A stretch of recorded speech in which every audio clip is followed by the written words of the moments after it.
Welcome back students, આપ સૌનું આપણી યુટ્યુબ ચેનલમાં હાર્દિક સ્વાગત છે. વિદ્યાર્થી મિત્રો, આપણે આ વિડીયોની અંદર ધોરણ 10 વિષય વિજ્ઞાન આવનારી જે પ્રથમ પરીક્ષા છે એ પ્રથમ પરીક્ષામાં તમે સારા એવા માર્ક્સ મેળવી શકો એના માટે આપણે વિભાગ એને ટાર્ગેટ કરીને આપણે મહેનત કરીશું. તો વિભાગ એમાં આપણે 24માંથી 24 કેવી રીતે આવે તો એના માટે આપણે અલગ અલગ વિડીયો બનાવીશું, તમારા સુધી અને પહોંચાડીશું. એના માટે આપણે ખાસ આ વિડીયોને લાઇક કરજો, તમારા મિત્રો સાથે શેર કરજો.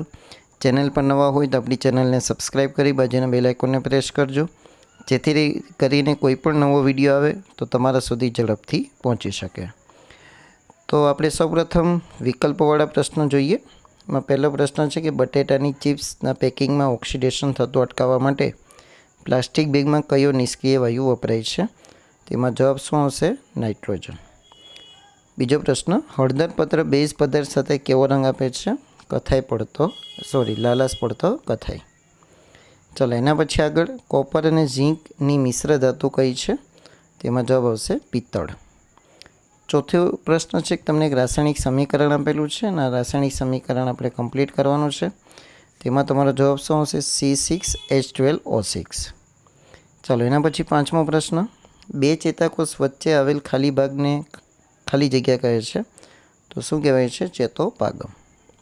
છઠ્ઠો પ્રશ્ન, નીચેના પૈકી કઈ કેન્દ્ર લંબાઈ ધરાવતા લેન્સનો પાવર સૌથી વધુ હોય? તો જેટલી કેન્દ્ર લંબાઈ ઓછી એટલો લેન્સનો પાવર વધારે, કેમ કે એનું સૂત્ર છે ને P = 1/f. તો આ જેટલું ઓછું એટલું આ વધારે, આ જેટલું વધારે આ એટલું ઓછું, બરાબર? એ રીતે આપણે સંબંધ હોય છે, વ્યસ્ત પ્રમાણ જેને આપણે કહેવાય. ચાલો, તો અહીંયા આપણા 6 વિકલ્પો પૂર્ણ થાય છે. હવે આપણે ખાલી જગ્યાની વાત કરીએ તો સાતમી ખાલી જગ્યા છે કે કોઈ સ્થળે સૂર્ય આથમવાની ઘટના તે ખરેખર આથમે તેના કરતાં 2 મિનિટ કેવી દેખાય? મોડી દેખાય. આઠમું, ખાલી જગ્યા ઉત્સેચક સ્ટાર્ચનું માલ્ટોઝમાં પાચન કરે છે, તેમાં આવશે એમાઇલેજ. વિદ્યાર્થી મિત્રો, અહીંયા તમે જે વિભાગ એ જોઈ શકો છો, આ વિભાગે આપણે ધોરણ 10 પ્રથમ પરીક્ષાના અસાઇનમેન્ટમાંથી લીધેલ છે ને આ અસાઇનમેન્ટ આપણા સ્વયં યુથ પબ્લિકેશન દ્વારા પ્રકાશિત કરવામાં આવેલું છે. જો તમારે લેવાનું હોય તો આ વિડીયોના નીચે તમને એના વિશે માહિતી આપેલી હશે નંબરને, તો તમે ત્યાંથી એનો સંપર્ક કરી શકો છો. વેબસાઇટ પણ આપેલી હશે તો ત્યાંથી એનો સંપર્ક કરી શકો છો. ચાલો, નવમો પ્રશ્ન જોઈએ આપણે. મેગ્નેશિયમ ઓક્સાઇડનું અણુસૂત્ર, તો જવાબ આવશે MgO. સીનના બારે ખાલી જગ્યાની કાચી ધાતુ છે મર્ક્યુરી. સામાન્ય રીતે એસિડ અથવા બેઝને પાણી સાથે મિશ્ર કરવાથી એકમ કદ દીઠ આયનોની સાંદ્રતામાં ઘટાડો થવાની પ્રક્રિયાને મંદન પ્રક્રિયા કહે છે. સમતલ અરીસા દ્વારા મળતું પ્રતિબિંબ હંમેશા કેવું હોય? આભાસી અને ચત્તુ.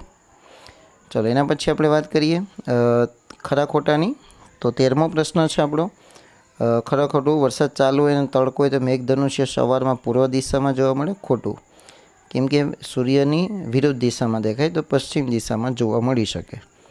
માંસાહારી પ્રાણીઓ પ્રત્યક્ષ રીતે ઉત્પાદકો પર નિર્ભર હોય છે. ખોટું, પરોક્ષ રીતે. મેગ્નેશિયમ ધાતુને હવામાં સળગાવવામાં આવે છે ત્યારે તે વાદળી જ્યોત સાથે સળગે છે. આ વિધાન પણ ખોટું છે. સાચો જવાબ સફેદ જ્યોત આવે. અને 16મો પ્રશ્ન છે કે અંતર્ગોળ લેન્સ કિનારીએ જાડો અને વચ્ચે પાતળો હોય છે, તો આ વિધાન સાચું આવશે. એના પછી વાત કરીએ આપણે 17મો પ્રશ્ન, ચેતાકોષના મુખ્ય 3 ભાગના નામ જણાવો. તો એમાં આપણે કહી શકીએ કોષકાય, ચેતાક્ષ અને શિખાતંતુ. એક્વારીજીય મિશ્રણ એટલે શું? તો કે એક ભાગ આપણે સાંદ્ર HNO3 સાંદ્ર નાઇટ્રિક એસિડ અને 2 ભાગ HClના મિશ્રણનું જે આપણે દ્રાવણ બનાવીએ તો એ જે દ્રાવણ બને એને આપણે કયું મિશ્રણ કહેવાશે? એક્વારીજીય મિશ્રણ.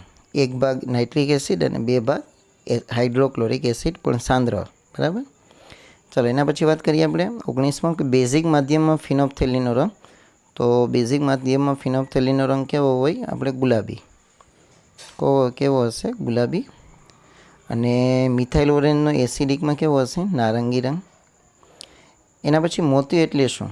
તો કે મોટી ઉંમરે જે વ્યક્તિનો સ્ફટિક લેન્સ વાદળી અને ધૂંધળો થઈ જાય, બરાબર, ઝાંખો જોવા મળે, દૂધિયો જોવા મળે, તો એ જે ઘટના બને છે એ ઘટનાને શું કહેવાય છે? મોતિયો. વાદળછાયો અથવા દૂધિયો બને છે સ્ફટિકમય લેન્સ.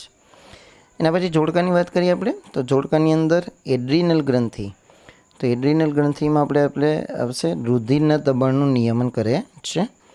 અને હાઇપોથેલેમસ, તો હાઇપોથેલેમસમાં સી આવશે, પિટ્યુટરી ગ્રંથિના સ્ત્રાવોનું નિયંત્રણ કરે છે.